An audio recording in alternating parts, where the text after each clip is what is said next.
Chapter 10. Helping Children Handle Anger. Michelle, a single mom, is trying to prepare Sunday lunch. Meanwhile, 6-year-old Megan and 8-year-old Robert are playing in the den. At least Michelle thought they were playing. Suddenly it sounds more like warfare than play. As Michelle walks into the den, she sees Robert hit his sister across the back with a stuffed bear. Megan begins to cry. "She stole my book," Robert says. "I did not," Megan insists.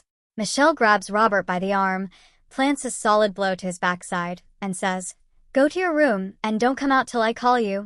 Then she turns to Megan and says, "How many times have I told you not to mess with your brother's things?" "I didn't," Megan says. "I was just trying to get on the couch to watch TV, and he hit me." "I don't want to hear it," Michelle says. "I can't even get lunch ready without you two fighting. You go to your room, and I'll call you when lunch is ready. You always blame me," Megan says as she runs to her room.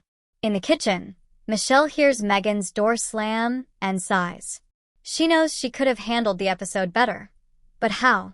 The reality is all children will experience anger. Few parental responsibilities are more important than teaching your children how to handle anger constructively. However, many parents feel ill-equipped in this area. When we observe our children handling anger inappropriately, we often panic and respond negatively ourselves, thus missing an opportunity to train our children. Having been such a panic-stricken parent, I write this chapter with great empathy for parents who are still struggling with this responsibility. The reality is all children will experience anger. We don't have to teach children to experience anger. Our task is to teach them how to manage their anger. Because of the nature of the parent-child relationship, parents are the most influential persons in developing a child's pattern of anger management. This should encourage us because it gives us an opportunity to give our children positive anger management skills. On the other hand, this can be a frightening reality because if we fail in this area, our children will be disadvantaged as they move into adulthood. As I talk to parents across the country, most are eager to learn how to help their children in this important area of development. Let me share with you the principles I have shared with many parents in the counseling room and in parenting workshops. They are simple to understand, but not necessarily easy to do. Putting these principles into practice will require not only your best attention, but also the aid of the Holy Spirit. The good news is that when we are seeking to follow biblical principles, the Spirit's help is readily available.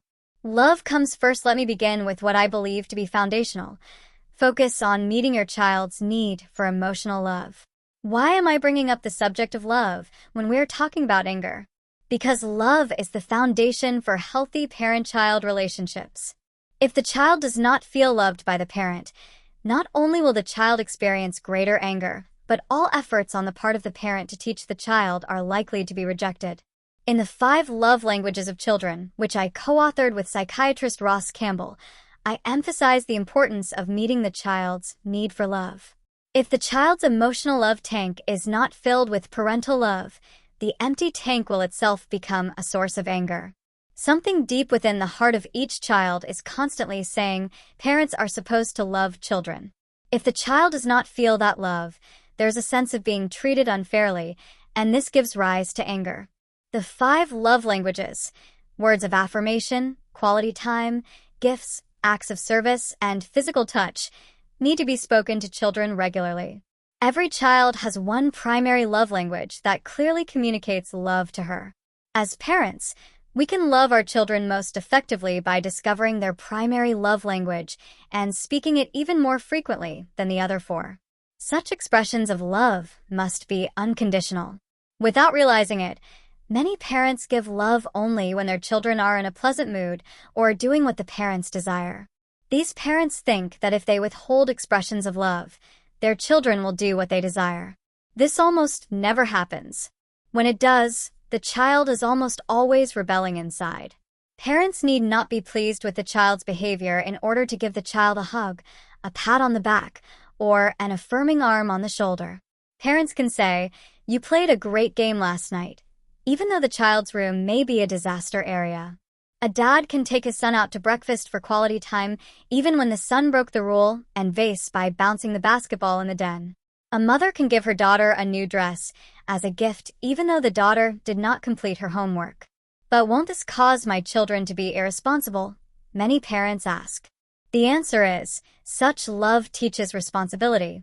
When the child senses that you love her and that love is not based on her behavior, she is far more likely to be responsive to your requests or your commands, and to do so without rebellion. When you love your children unconditionally and keep the love tank full, you have removed one of the major sources of childhood and adolescent anger. Children who feel secure in a parent's love are much more likely to make wise choices in life. The message our children need to hear and feel is, I love you no matter what you do. I don't always like what you do or agree with what you do, but I will always love you. Children who feel the security of parental love are much more likely to make wise choices in life. And when they do make poor choices, they are far more likely to learn from their mistakes and to correct future behavior. Nothing is more fundamental in teaching a child to handle anger than giving the child unconditional love. A child's need for love is continuous. Love is like food. It cannot be stored up. It needs to be expressed daily. We do not fill our children's love tank and then take a vacation. The love tank empties quickly, as does the stomach. The wise parent will discover the child's primary love language and give heavy doses daily, sprinkling in the other 4 regularly. With this foundation laid, I believe there are 3 primary methods whereby we teach our children how to handle their anger positively. We've always screamed at each other. Scott and Dee are parents of Matt, age 14, and Missy, age 18. They are sitting in my office on a beautiful fall afternoon. The white clouds are floating through the blue Carolina sky, and the brilliant yellow leaves outside my window are dancing in the breeze. However, Scott and Dee are not looking at the clouds or the leaves. Their eyes focus on my gray carpet. Scott begins their story. We feel like a failure with our son. Our daughter never caused us any problems, but we've always had struggles with our son. The main problem is his anger. This year has been the worst. Maybe it's because he is a teenager now. It's like he doesn't respect us, Dee adds. He screams at me all the time. Everything I do is wrong. And now he's started screaming at his father. We have got to have help. With that information, I began a dialogue with the parents. How do you typically respond to Matt's yelling and screaming? I asked Scott. Well, usually I'm calm and I try to listen to him and reason with him. But after a while, he becomes so illogical that I lose my cool and end up yelling at him. I know that's not right, but it's like I don't know what else to do. And how do you respond? I asked Dee. We've always screamed at each other, she said. I don't think he should be allowed to talk to us that way. I scream at Matt, and when he leaves, I scream at Scott. I tell him that he shouldn't let Matt talk to us that way. I'm a wreck. Maybe I'm the one who needs help. Dee's openness, so early in our conversation, surprised me. I could tell that she was desperate. She wasn't playing games. She sincerely wanted help. I'm glad you have come today. I believe the first step is always reaching out for help. I want to assure you that a lot of other couples have struggled with similar situations, and I believe that there are answers. But I want to begin by asking you a few questions that may seem to be unrelated, but I think will help us get a perspective on things. Okay. They agreed, and I began by asking Scott to recall his childhood and tell me how his parents handled anger in their relationship. My father was the angry one, he said. I don't mean he was angry all the time. He was basically a good man, but once in a while he would lose his temper and yell at Mom or me, he said. And how did you and your mom respond to his yelling? We both clammed up, he said. When Dad started yelling, we knew there was no need to respond. I think Mom had learned that it would simply escalate matters. So if he got loud, she got silent, and that's basically what I did. Dad would sputter on for a while, and then walk out of the room. And the next day, he acted like nothing had ever happened. It was never brought up again. Fortunately, this didn't happen too often, so most of my childhood was rather calm and good. What about your home, Dee? How did your parents handle anger? She smiled and said, I grew up in an Italian home. We were always loud. Everybody screamed at everybody, but when it was over, it was over. Nobody carried a grudge. Everybody had their say, and it was finished. I want to make an observation, I said. Scott, I think I remember you saying that typically in your response to Matt, you tend to be quiet, but after a while you lose your temper and yell back at him. Is that correct? Scott nodded. So you respond to Matt's yelling in the same way you and your mother responded to your father's yelling? Is that correct?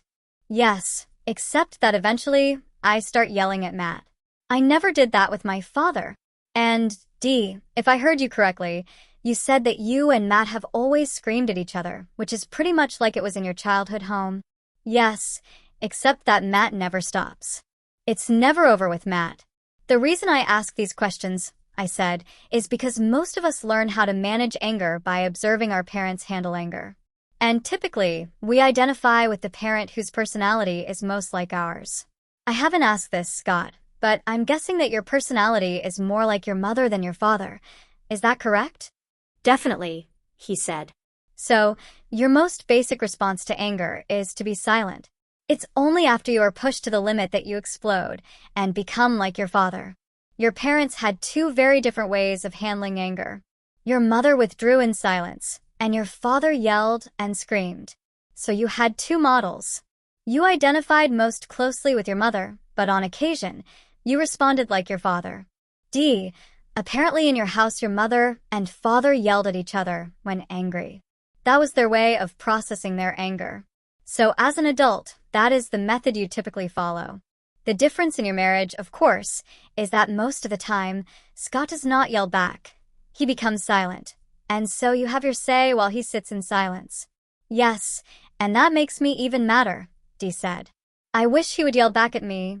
And yet, if I understood you correctly, you don't want Matt to yell at you? Matt is different, she said. He's our child, he's not my husband. Children shouldn't yell at parents. Did you yell at your parents? I asked. Dee was silent for a moment and then said, Yes, I guess I did. Dee and Scott are illustrating the profound effect of the parental model. They learned certain responses from their parents. Now they're modeling anger management to their son. Many parents can identify with Dee and Scott.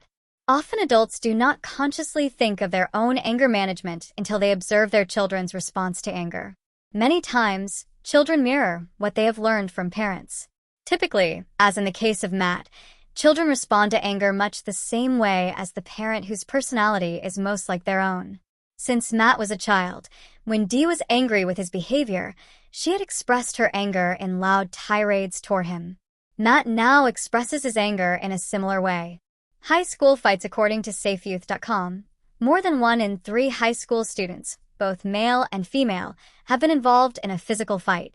Fortunately, adults can learn to change destructive patterns and establish new and healthier models of processing anger.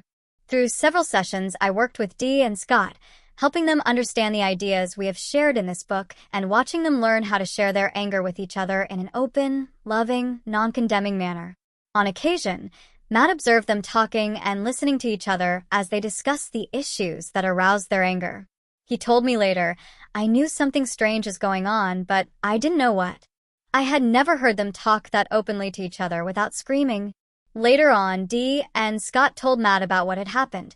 They had realized that their model of handling anger was not very positive and had decided to go for counseling. They were learning new ways to respond to their own anger. Matt seemed pleased, although he didn't say much at the time.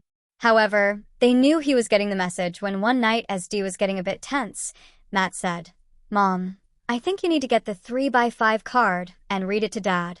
Dee said, I think you're right, Matt. Thanks. They were really shocked one night about 2 months later when Matt walked into the room holding the 3x5 card and said, I'm feeling angry right now, but don't worry. I'm not going to attack you. But I do need your help. Is this a good time to talk? They both broke into laughter. Matt said, No, guys, I'm really serious. I'm angry, and I need to talk with you about it. They gave Matt their undivided attention and let him talk. Teaching your kids how to be angry. Parents can also actively guide children through their own anger episodes. The parent recognizes that children cannot be expected to handle anger in a mature manner until they have been taught. Just as a child must be taught how to tie her shoes, write complete sentences, and ride a bicycle, so a child must be taught how to handle anger. A child has only 2 ways to express anger, verbally and behaviorally. Each of these can be positive or negative. Behaviorally, A child may express anger by pushing, shoving, striking, throwing objects, pulling hair, or beating his own head against the wall. Obviously, these are negative behavioral responses to anger. On the other hand, leaving the room, counting to 100 aloud, or taking a walk outside are mature behavioral responses to anger that allow the child to cool down and process anger in a constructive manner. On the verbal side, the child may yell and scream condemning statements or may use profanity or name-calling, all very destructive ways of verbalizing anger. On the other hand, the extremely mature child may acknowledge to the parent that she is angry and ask for an opportunity to discuss her complete concerns. That is a very positive way of verbally expressing anger. The task of the parent is to take the child where he is and help him move toward more constructive ways of processing anger. Some parents have difficulty accepting a child's limits and imperfections in managing his anger. They want the child to be mature in his expressions of anger and are unwilling to allow the stages of immaturity. The parent who says, "Shut up. You're not going to talk to me that way. Don't ever raise your voice at me again. Do you understand?" is expecting perfection from the child. This is unrealistic. In fact, the parent is expecting of the child a level of maturity that the parent has not attained. As one young man said to me, "My parents yell and scream at me, telling me not to yell and scream at them." If your child is screaming at you in anger, listen. Calmly ask questions and let the anger be expressed. The more questions you ask and the more intently you listen, the more likely his volume will decrease. Concentrate on the reason your child is angry, not on the way he is expressing it. Seek to understand what he thinks is unfair or wrong. You may not agree with his perception, but the purpose is to hear him out. If he thinks he was wronged, the anger will not go away until he feels that you have heard and understood his complaint. You are the parent, and you have the final word on what will be done, but your child needs to know that you think his feelings and ideas are important. Don't let the child's method of delivering his message keep you from getting the message. I've been thinking about us, and I have realized that I am not a very good listener. After you have had a listening session with an angry child, later that night or the next day you might say, "I really appreciate your sharing with me your anger about that situation. We may not always agree, but I want you to know that I always want to understand how you feel. I'm not a perfect parent, and sometimes I don't make the best decision. But I really want to do what is best for you. I hope that we can both learn how to express our feelings more calmly, but however they're expressed, I always want to hear how you feel and think." If your pattern has been one of arguing with your child, perhaps you can break the pattern by saying, "I've been thinking about us, and I have realized that I am not a very good listener." Usually when you are feeling strongly about something, I also end up getting heated. I really want to be a better listener. In the future, I'm going to try to ask more questions and really seek to understand your feelings because I really do value your ideas and your feelings. As parents become better listeners, their children feel more understood. The child still may not agree with your final decision, but your son will respect you because you have treated him as a person. If you listen and ask questions calmly, in time your daughter will learn to process her anger in a more conversational tone, and your shouting matches will be a thing of the past. If your child is using some of the negative behavioral responses to anger, such as pushing, shoving, and throwing objects, focus on the anger first and the behavior second. You might say, "It's obvious that you are very angry. I would like to hear what's bothering you, but we can't talk while you're something. Would you like for us to take a walk and talk about it?" What you're doing with such an approach is acknowledging the importance of the child's anger and expressing a desire to discuss the issues that concern him while acknowledging in a kind but firm way that you cannot talk until the destructive behavior ends. Many times the parent's anger is stirred by the child's behavior, and the parent responds to the child in an equally destructive manner. Eventually, both feel bad about their behavior, but nothing is done to resolve the issue that originally stimulated the child's anger. Obviously, the parent and the child have a great deal to learn about anger management. I do not intend to convey that what I am suggesting is easy to do. Parents who have never learned to control their own anger may find it hard to imagine taking the approach I am suggesting. But consider this. The child, by virtue of being a child, is immature. She is still in process. Thus, her anger management is not yet mature. Parents are older, and at least have had time to be more mature. If we have not developed a mature response to anger, let's at least admit that it is our problem and not our child's problem. Anger and hair. When a group of 6-year-olds were asked by their teacher, "What's the most important truth you've learned so far?" One girl responded, "When your dad makes your mom mad, never let her brush your hair." When we parents learn to handle our own anger in a healthier manner, we will then be in a position to guide our children in processing their anger. Children desperately need our parental guidance. If parents do not hear the child's complaints and seek to understand why the child feels that way, the child's anger will be internalized and later show up in the child's behavior. Psychologists call this passive-aggressive behavior. The child is passive on the outside, but inside the anger is growing and will eventually express itself in aggressive behavior, such as low grades, drug experimentation, sexual activity, forgetting to do homework, or some other behavior that the child knows will upset the parent. If parents understood the extreme danger of passive-aggressive behavior, they would make every effort to listen to their children when they are angry, to hear the issues carefully, to seek to understand, and to find a resolution. This does not mean that the parent must always do what the child is requesting. The child's anger is often distorted, that is, rooted in a perceived wrong rather than a definitive wrong. An explanation from the parent may bring resolution. The important thing is that the child feels that you are genuinely concerned and that your action reflects your genuine love for him. Each anger experience gives the parent an opportunity to guide the child through the angry episode, deal with the issues, and find a resolution. Each time this is done, the child becomes a bit more mature in verbalizing her anger. There is less need for yelling and screaming because the parents are listening intently and the child is assured that she is being heard. Such parental guidance is an extremely effective way of teaching children to handle anger responsibly. Let me tell you, most parents want to start with giving instructions. Let me tell you some things you need to know. They may begin. Without question, most parents know a great deal that their children need to learn, and instruction can be an effective method of communicating. Give instruction. But be sure the foundation of love has been set. Such unconditional love provides part of a rich soil for growing a child's heart. If the heart of the child has not been cultivated by unconditional love, positive modeling, and loving guidance on the part of parents, the seed of instruction is not likely to grow. However, if these are in place and the child's heart has been cultivated, then instruction is an excellent method of teaching a child how to handle anger. There are many methods and places for parents to give verbal instruction to children about matters related to anger. Depending on the age of the child, the following are effective ways of helping a child understand and process anger effectively. For the young child, reading and discussing Bible stories that focus on anger provide an interesting format for instruction. Such stories as Cain and Abel, Joseph and his 11 brothers, Jonah and his anger toward God, and Jesus and his anger toward the money changers all provide key insights into understanding anger.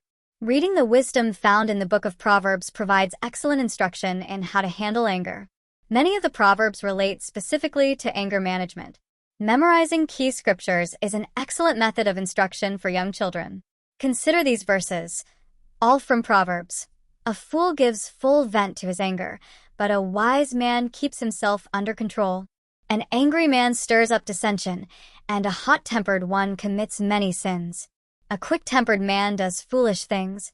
A patient man has great understanding, but a quick-tempered man displays folly. 29:11, 22, 14:17, 29. Printing these verses on cards and memorizing them with your children is planting seeds of wisdom in their minds and yours. Another great verse for your child to memorize is Ephesians 4 verses 26 to 27. In your anger do not sin. Do not let the sun go down while you are still angry, and do not give the devil a foothold. For older children, reading and discussing this book could be an excellent way of giving instruction on understanding and processing anger. Encouraging a child to write a research paper on the topic of anger is another way of instruction.